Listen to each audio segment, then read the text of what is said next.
you doing? What are you doing? What are you doing? Boy! No! Oh my God! Imagine you're a fan of The Flash, right? You read all the comics, you watch all the shows, whatever. And then in the year 2014, not only does the Flash TV show finally start, but you hear the announcement for a Flash movie in the upcoming DCEU. And then you wait for years and years and years, with new directors and new writers joining and leaving the project, for it to finally come out the same year that the Flash TV show ends, for it to just be okay. Now, to be fair, it was better than I expected, until the ending, which I'll talk about later. So essentially, this movie starts off as a basic Flashpoint story, right? Barry goes back in time to save his mom, but ends up changing literally everything about what he knows about his world. Still don't know why Flashpoint has to be the plot of the Flash's first movie, but whatever, the plot, it sounds simple enough. After Barry travels back in time and changes everything, things start getting both fun and stupid. We meet a second version of Barry Allen, who I just call Barry 2 to keep it simple, who has no Flash powers, who Barry has to essentially mentor throughout the film.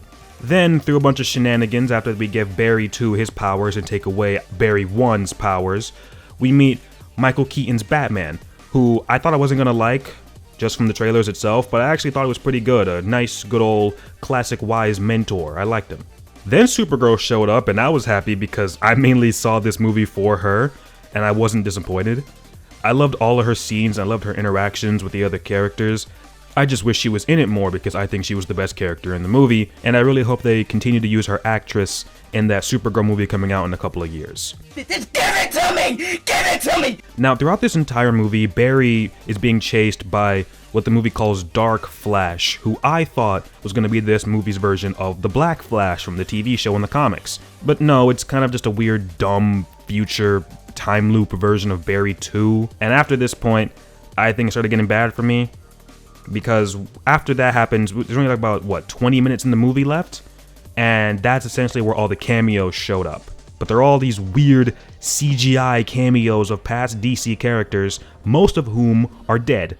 There was George Reeves Superman, Christopher Reeve Superman, and his version of Supergirl, Adam West Batman, a version of Jay Garrick Flash, whose actor I didn't recognize, and to top it all off, Nicolas Cage Superman fighting that weird spider thing from the canceled Superman Lives movie. I don't like the fact that they used weird CGI to bring back 3 dead actors. The movie had me for the entire 2 hours and then lost me in like the last 20 minutes. Because like seriously, with all these weird CGI cameos and you couldn't fit in Grant Gustin or John Wesley Shipp in there somewhere? One thing I did like about this movie was how when the Flash travels back in time, he's actually like running backwards. I think that was pretty cool. And I also like the weird Coliseum that shows the events of time of what's happening at the moment, despite the weird CGI faces. I did also really like the scene where Barry phases and it shows his cells filling with electricity and going through an object. That was really cool, I like that. I still do think it's weird for a Flashpoint movie to not have the Reverse Flash in it at all. I did find online that the director said it was the Reverse Flash who killed Barry's mom, and we would have seen him if they got to do a Flash sequel, which we all know is never gonna happen with Ezra Miller committing every crime under the sun.